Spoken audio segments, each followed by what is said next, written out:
Hello everyone, welcome to Maggie Holmes Monday. So I have a couple of scrap things from my stash that I want to use today. I'm showing you those things first. I have this cute photo of Fitz, and then I'm going to pull in some of the Maggie Holmes Forever Fields collection, the new stuff. I went searching for a sketch to give me some inspiration, and I found this one. I wanted something unique and different, and I felt like that middle piece of that sketch was unique and different, and I thought that that would be super fun to kind of recreate. The rest of the layout's going to go in a whole different direction. I am going to use these adorable dies from Emily Moore Designs. These are technically card making dies, but we are going to use them on a scrapbook page today. I'm going to use this long narrow one. It has kind of a cool shape to it, and I thought it would be super fun to use on to recreate the banners that are in my sketch. So that is the plan. I think this turned out really good. I was a little unsure of it. You'll see at one point I'll tell you, okay, so here I'm a little unsure of this design, but I wanted to try it, and I wanted to do something a little bit fun and different for today. I'm going to start by putting together that centerpiece. So I'm going to use this plaid paper for the background, and then I'm going to use this wood grain paper and the other side of the wood grain paper to cut a couple of strips to go on either side of that plaid paper. I just love a good plaid paper. A lot of this does end up getting covered up, but I still think enough of the plaid shows underneath that it looks really cool. Like I said, I feel like I should have just known Allison Davis is a genius and that it would work. But I have to say that there were times when I was putting this center piece together that I was a little like, really? I don't know about this. But in the end, it works perfectly. So I'm going to go ahead, and this is going to be sort of like the base for my page or the background. And then I flipped that wood grain paper over, and it just had this fun kind of floral design, and I thought, well, that would work perfectly. So I'm going to cut a couple more strips of that, and then this is pretty much how we're going to get our layout started, just like that. And then I have my photograph, and I'm going to use that tag that says "Oh hello there" as my title. I thought that was super cute. I've been hanging on to this die cut tag for eons, and I was so happy. This whole layout actually started with that tag because I took it out of my Maggie Home stash, and I'm like, I want to get this on a page. And then I went looking for a photo that would work with the tag, and this one picture of Fitz was perfect. I'm going to put the die cuts and the sticker sheets into this little die cut tray. How cute is this? So I got this free from Brutus Monroe. They do a freebie Friday every Friday, so if you don't sign up for their emails, I would definitely sign up for them. Every Friday they do freebie Friday, where for like you spend $50 and you get something free. And one day when I placed an order, it was if you spent $50, you got that little tray to put your die cuts in free, and I thought that tray was super useful. It now stays on my desk, and it kind of just helps me to separate out things while I scrapbook, and I love it. So next, I'm going to go through all these papers. This is the Forever Fields collection, and I'm looking to see if there is what papers I want to use to die cut those little layering elements. I think I want 2 different patterns, so I'm just looking to see what 2 patterns I might like. I really just wanted to try starting with scraps and hopefully find just patterns that I could use that were scraps, but I really love this little heart paper, and I thought it would look perfect. So I'm just gonna very carefully trim. I think it's right around 4 inches is how long this die cut piece I want to use is. So I'm gonna just add a little bit to the 4 inches and cut that strip, and then I can use that to die cut some strips. And then this was a scrap. Oh no, it's not. This was also new. So I ended up choosing 2 completely new sheets of paper to go with this pattern that's going to go over the plaid paper. That's okay. So now I'm going to die cut, die cut, die cut, die cut. I didn't want to die cut more than I was actually going to use. So what I did was I die cut each strip and then kind of put it right there onto that center section, mostly because that pink floral paper, the backside of that is this gorgeous like navy green floral paper that I absolutely adore, and I knew that I really want to make, I still do really want to make that like a centerpiece on the layout. And the best way for me to do that would be to make sure I had enough of it left over. So I am just going to go ahead. I had to die cut these strips one at a time. And then once I have them die cut, I'm laying them out onto the full pattern paper so that I'm only die cutting what I absolutely need. I had everything die cut. I am going to go ahead and ink all of these edges with Vintage Photo Distress Oxide ink, and then I'm going to adhere them down. Now, of course, even though I had them laid out the way that I thought they would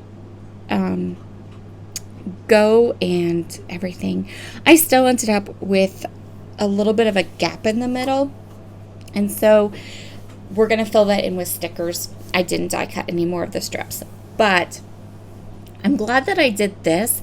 I started at one end and then I alternated the ends. So I put one at all the way to the left, one all the way to the right, one all the way to the left, one all the way to the right. And that way, when I got to the middle where I did end up with the gap was in the middle, which is like the place you want a gap to be, because then you can kind of put some embellishments or stickers or things in there and it looks intentional and not like you just didn't space it out correctly. So at this point, this is the point where I'm like, I don't know about this. I don't know if I like how this is going to work out. I'm not sure. I really was a little bit like, what have I gotten myself into here? But when it's all finished, it looks awesome and I'm super happy with it. So I am going to go ahead and add this center strip to the center of my layout, and then I am also going to add the borders on each side. Now I'm going to slide my paper over here because I want to make sure that I have this larger centerpiece centered on my layout. I'm not sure if it's centered on the sketch or not. Pretty much from here on out, I didn't use the sketch at all. I literally just used the sketch for that center element because that looked unique and different and like something I hadn't done before, and I was kind of in that mood to do something unique and different that I hadn't done before. And that's also why when I got to this point and I wasn't super sure about this centerpiece, I just kept going with it because I really was I really wanted to get a couple more 12 by 12 scrapbook layouts done while I was during this creative session, but I could feel myself like wanting to go make a card or something, but I really wanted to get some of these stories told and pages done, and I had some videos, coming up that I wanted to film for challenges and different things, so I just kind of stuck with it, and in the end it did exactly what I wanted to do. It kind of cleansed my palette because it was really kind of like a different looking layout, and it worked really well. So there is my centerpiece. Now I'm going to go through my stickers and I'm going to grab 2 little border pieces to fill in the middle there, so don't worry about that. But right now I'm just deciding where I want my photo to go and some of the other different elements that I want to be sure to get on this page today. I chose 2 of the border strips from the sticker book, and I'm going to go ahead and put those into the middle where that gap is, and that turned out really nice. I'm going to go ahead and add some pattern papers behind my photo. This is going to give the papers just a little bit of texture, some color, and I really, really like how that turned out as well. I'm going to use this dark kind of brown check paper, and then I'm going to also use like a floral pattern paper. So there's the now I'm going to get the picture into place, and I'm also going to get that tag into place because those were two things I wanted to be sure that were included on this layout. And I'm going to ink everything up with the Distress Oxide ink. I added some of my favorite hemp twine to the top of the tag. And now I really want to make sure I get this favorite added in somewhere on to my layout. And I think that there's another sticker I wanted to use too.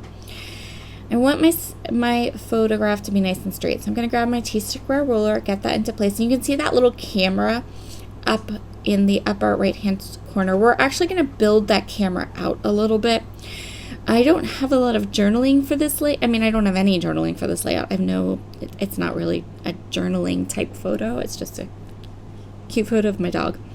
And I felt like the tag, and then I could put the date the photo was taken in the upper right hand corner on that little camera piece.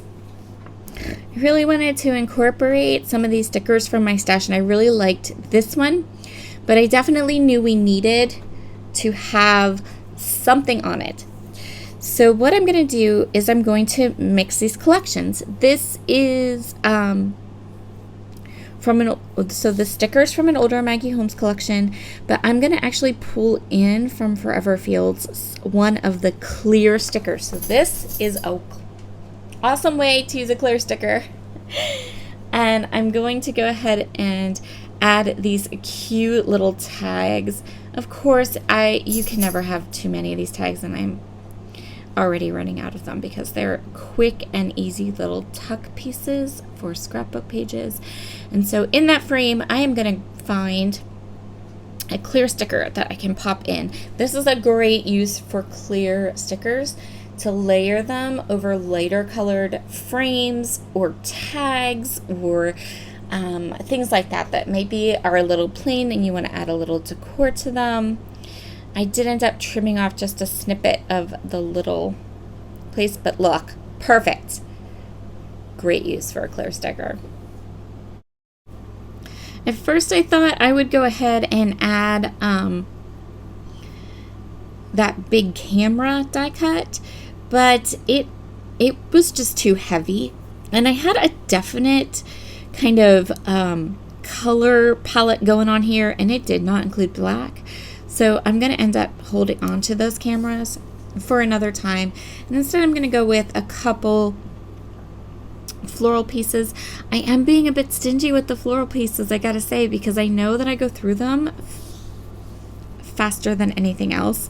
So I do want to kind of conserve them a little bit, tiny bit maybe. But I could not resist that like lovely golden sprig and that blue flower. It was the perfect size, and it fits so well right there beside my title. Then I'm going to use this smaller little floral piece up at the top. And I think those are all of the die cuts that I use. I think next Maggie Holmes Monday layout, I'm going to try to figure out a way to like stash bash all the little woodland creatures. If you have any Maggie Holmes collections, you know, like all of her lines have some sort of little woodland creature in it. And I tend to shy away from using them. So now I have a oodles of woodland creatures. So our next Maggie Holmes Monday is scheduled for August 26th. And I think when I do that project, I'm going to really try super hard to use up some of those woodland creatures. That'll be my goal. I'm sorry. I'm kind of losing my voice. I have been fighting with some cold or some yuck because I ran out and did all kinds of social things. That means I was around germs and It's me, which means if I'm around germs, I'm going to catch something. So, oh well, we're just going to deal with it. I'm going to add a couple little butterfly clear stickers to my page, and now I'm just gluing down the tails from my little tags. I think this turned out really nice. I love when tags have tails. I love to make them all like swirly and curvy and fun, and I think it adds so much texture and interest to a scrapbook layout. And last but certainly not least, we need some sparkle. It's me. So the sequins I chose to sprinkle around my layout today is Plum Delight. These are from Spiegel Mom Scraps. This was a mix designed by Jody, and it is so stunning. I adore it. It's so pretty. If it is still available in the shop, I will link it up below, but even if it's not, I'll link the shop up because you can always find beautiful sequin mixes there for your scrapbook pages or cards, and you can always use my code Sarah Scraps, all uppercase, all one word, and that will give you a discount on your order of sparkly goodness or adhesives. So I'm just going to sprinkle these around. I recently picked up this pick and stick tool from Gina K to kind of use and try out instead of my crystal katana, and I gotta say, it is a lovely little tool. I have been liking it exceedingly. I like the size of it, and I like it's like the size of a pencil, and I feel like it's a little longer and a little narrower than my crystal katana, and I feel like it just fits in my hand better. Really enjoying that. You will find some links in the description box below. Of course, I used a lot of my stash, but I'll just link up that pick and stick tool. I will link up the sequins, and I'll link up the link to all of the Forever Fields collection from A Cherry on Top. All right, that's going to complete this layout. Be sure to head down to the description box, grab Miss Crystal's link. She is Pineapple Papers on YouTube. She's amazing. She always plays along with me for Maggie Holmes Monday, and she does the best layouts. You guys definitely head over and check out her layout. That will be linked below. And I will talk to you all again very soon. Here are all of the gorgeous close-ups. I think at the end, this layout turned out fabulous. I hope you enjoyed it as well. Talk to you again very soon. Bye.